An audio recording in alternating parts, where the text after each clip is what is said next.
안녕하세요, 메슬로입니다. 오늘은 저평가된 맨시티의 중원 사령관 페르난지뉴에 대해 알아보도록 하겠습니다. 맨시티의 역사에서 절대 빼놓을 수 없는 선수로 맨시티 역사상 가장 성공한 브라질리언이라고 평가받고 있는데요. 그는 과연 어떤 길을 걸어왔을까요? 그럼 재밌게 봐주세요. 브라질의 작은 도시 론드리나의 PSTC란 팀에서 어린 시절을 보낸 그는 이 구단 출신으로 가장 성공한 클레베르송을 우상으로 삼으며 성장했습니다. 참고로 클레베르송은 2002 한일 월드컵 브라질의 우승 주역으로 이때 활약에 힘입어 훗날 맨유에도 입단하게 되는 선수인데요. 프로 커리어 초창기에 공격부터 수비까지 여러 포지션을 소화하던 페르난지뉴가 최종적으로 중미 자리에 정착하게 된 이유 역시 클레베르송 때문이었을 정도로 그를 상당히 존경했습니다. 그리고 훗날 운 좋게 그와 파라넨시에서 함께 뛰는 영광을 안게 되죠. 이후 브라질 무대에서 두각을 나타낸 그는 2005년 20살의 나이에 브라질 유망주들이 대거 진출하던 우크라이나의 샤흐타르에 입단하며 유럽 무대 진출에 성공했습니다. 샤흐타르는 잘 알려지지 않은 그에게 약 104억 원을 투자할 정도로 그의 성장세에 큰 기대를 걸었는데요. 당시 샤흐타르의 감독인 루체스쿠는 브라질리언들을 전방에 배치해 창의성과 유연함을 극대화하는 공격적인 축구를 구사했습니다. 따라서 페르난지뉴는 중원과 이선을 넘나드는 공격적인 역할을 수행했죠. 리그에서 두 자릿수 득점을 기록하기도 했습니다. 그렇게 공수를 겸비한 전천후 미드필더로 활약했고 샤흐타르가 독주하는 데 핵심적인 역할을 하며 우크라이나 리그 최정상 미드필더로 성장했습니다. 2009년엔 유로파리그의 전신인 유에파컵 대회에서 팀이 우승을 거두는 데 크게 기여했는데요. 당시 많은 팬들이 브라질 출신의 공격수들에게 주목했지만 공격이 원활하게 진행되도록 포지션을 가리지 않고 뛴 숨은 공신은 단연 페르난지뉴였습니다. 이후 챔피언스리그 무대와 브라질 대표팀에서도 두각을 나타내기 시작하자 유럽의 빅클럽들이 이딴 러브콜을 보내기 시작했습니다. 특히 첼시가 가장 적극적으로 반응했으나 그는 2013년 여름 453억 원의 이적료에 맨시티로 이적을 택했습니다. 하지만 이 당시까지만 해도 무명의 페르난지뉴에게 500억 원에 가까운 이적료를 투입한 것에 대해 많은 비판이 쏟아졌는데요. 그러나 페르난지뉴는 이적료에 걸맞는 활약을 펼치기 시작했습니다. 페이그리니 감독은 야야투레의 공격력을 살리면서 동시에 그의 적은 활동량을 커버하기 위해 페르난지뉴를 파트너로 붙여놨습니다. 그가 배우 공간을 혼자 광범위하게 커버하는 등 꾸준히 일을 도맡아 해주었기 때문에 맨시티의 공격진이 편안한 공격을 펼칠 수 있었고 특히 야야투레가 괴물 같은 퍼포먼스를 보여줄 수 있었죠. 따라서 페르난지뉴가 출전하지 못하는 경우 맨시티의 공수가 크게 흔들렸습니다. 이렇듯 그는 언성 히어로로서 해당 시즌 맨시티 우승에 크게 공헌하게 되는데요. 이후 자국에서 개최되는 2014 브라질 월드컵 대표팀에도 승선하는 영광을 안으며 월드컵 무대 데뷔에 성공했지만 자국이 독일에게 처참하게 무너지는 데 일조하면서 큰 비난을 받았습니다. 이때 충격으로 페르난지뉴는 시즌이 시작된 뒤에도 한참 동안 경기에 집중하지 못했죠. 다행히 시간이 흐르면서 월드컵의 충격이 팬들의 기억 속에서 희미해져가고 그 역시 조금씩 자신감을 되찾으면서 폼을 회복하기 시작했습니다. 이후서부터는 야야투레의 노세화와 중원 자원의 부족으로 인해 중원에서 거의 육각형 미드필더로 활용되었는데요. 그런데 2016년 여름 펩 과르디올라가 부임하면서 페르난지뉴의 커리어에 터닝포인트가 찾아왔습니다. 펩은 공수 능력을 겸비한 페르난지뉴를 컨트롤 타워로 활용하고자 했습니다. 펩이 그동안 맡아왔던 팀으로 비유하자면 바르셀로나의 부스케츠, 미넨의 알론소, 티아고가 맡았던 역할이라고 할 수 있었는데요. 후방 빌드업의 핵심, 빌드업의 시발점 역할을 하며 이전보다 다채로워진 활용도를 보였습니다. 이에 그치지 않고 상황에 따라 중미 라이트백, 레프트백 등 다양한 포지션을 소화하며 팀을 위해 헌신하기도 했죠. 이에 펩은 10개 포지션을 능히 소화할 수 있는 선수라며 극찬을 아끼지 않았습니다. 그렇게 페르난지뉴는 펩의 맨시티에서 없어서는 안 될 존재로 자리 잡게 되는데요. 그의 출전 여부에 따라 맨시티의 승률이 크게 달라질 정도로 존재감이 확실했습니다.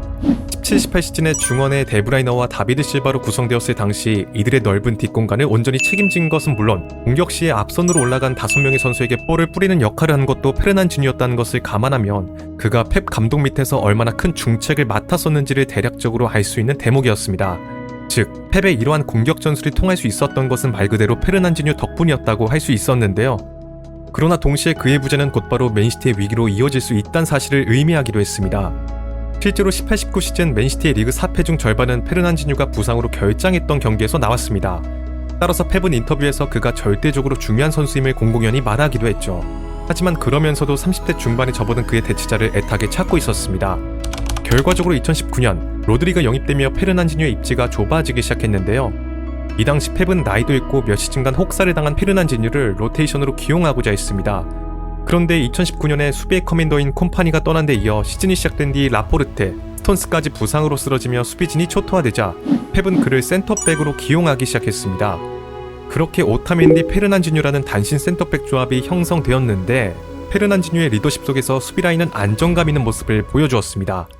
물론 해당 시즌 압도적인 기세를 자랑하던 리버풀에게 밀려 리그 준우승에 그치고 말았지만 그는 수비 자원들이 복귀했음에도 불구하고 한동안 1옵션으로 기용될 정도로 센터백 자리에서도 꾸준히 괜찮은 퍼포먼스를 이어나갔습니다. 그러나 이 시기서부터 페르난지뉴는 노화로 인해 회복이 더뎌지고 있음이 느껴진다며 이젠 부주장으로서 경기장 안팎으로 팀을 위해 도움을 주겠다는 의지를 밝히게 되는데요. 그리고 20-21 시즌부터 다비드 실바에 이어 맨시티의 주장으로 선임되었습니다. 자, 전임 주장인 다비드 실바는 10년간 맨시티에 있었음에도 불구하고 라커룸에서 자주 말을 하는 스타일이 아니었기 때문에 콤파니의 영향력을 그대로 나타내는데 실패했다는 평가를 받고 있었습니다. 따라서 부주장인 페르난지뉴와 데브라이너 혹은 워커 같은 인물이 전술적인 부분부터 사소한 부분까지 이야기를 나누며 무리를 집결시키기 위해 노력해야 했는데요. 이때 특히 페르난지뉴가 굉장한 영향력을 행사했었고 헤비 선수들의 의견을 반영해 그를 주장으로 선임한 것이었습니다. 페르난지뉴는 주장으로 선임된 후 코로나로 힘겨운 시기를 보내고 있는 클럽 직원들에게 편지를 쓰는 등 다방면에서 긍정적인 영향을 미치기 위해 노력했습니다. 어린 선수들에게는 든든한 형 같은 존재가 되었고 이 과정에서 필포든이 크게 영향을 받아 바람직하게 성장할 수 있었죠. 이러한 팀을 위한 행동들은 선수들로부터 존경심을 이끌어냈고 그를 중심으로 끈끈한 팀워크가 형성되었습니다. 해당 시즌 페르난지뉴는 많은 경기에 나서지 못했지만 그의 리더십과 팀 내 존재감은 맨시티가 더블을 달성하고 챔피언스리그 4강까지 오르는 데 중요한 밑바탕이 되었습니다. 그리고 시간이 지나 그는 21-22 시즌이 끝난 뒤 퇴단하고 브라질로 돌아갈 것임을 밝혔습니다. 그의 퇴단 선언에 펩은 적지 않은 충격을 받았는데요. 그렇게 처음 맨시티에 영입될 당시 비싼 이적료란 비판을 받았던 그는 자신에 대한 평가를 완전히 뒤집은 채 무수한 찬사 속에서 맨시티를 떠났습니다. 그는 자신이 프로 생활을 시작한 친정팀 파라나인시로 17년 만에 복귀했습니다. 브록의 나이에도 노익장을 과시하며 팀의 약진을 이끌게 되는데 2024년 리그 경기 중 들것에 실려나갈 정도의 심각한 근육 부상을 입게 되는데요. 그가 이탈한 2달간 팀은 경기력이 급격히 하락하며 부진한 성적을 기록했고 결국 2부 리그로 강등되고 말았습니다. 이와 동시에 페르난지뉴는 구단과 계약 해지를 발표하게 되죠. 그는 새로운 길을 걸어갈 것이라고 이야기했지만 은퇴에 대해선 언급하지 않았습니다. 현재 맨시티에서 지도자 생활을 시작할 것이란 소문이 돌고 있으나 페르난지뉴는 아직까지 현역 연장에 대한 의지를 이어나가고 있습니다. 페르난지뉴는 헤드라인을 장식하는 선수는 아니었지만 꾸준함과 헌신으로 팀을 지탱해온 인물이었습니다. 화려한 기록보단 안정감과 책임감으로 기억될 선수라고 생각하는데요. 자, 여러분들은 오늘 이야기를 들으면서 어떤 생각이 드셨나요? 댓글로 의견을 남겨주시면 감사드리겠습니다. 자, 오늘의 영상은 여기까지입니다. 재밌게 보셨다면 좋아요와 구독을 부탁드리며 다음에는 더 재밌는 컨텐츠로 찾아뵙도록 하겠습니다. 감사합니다.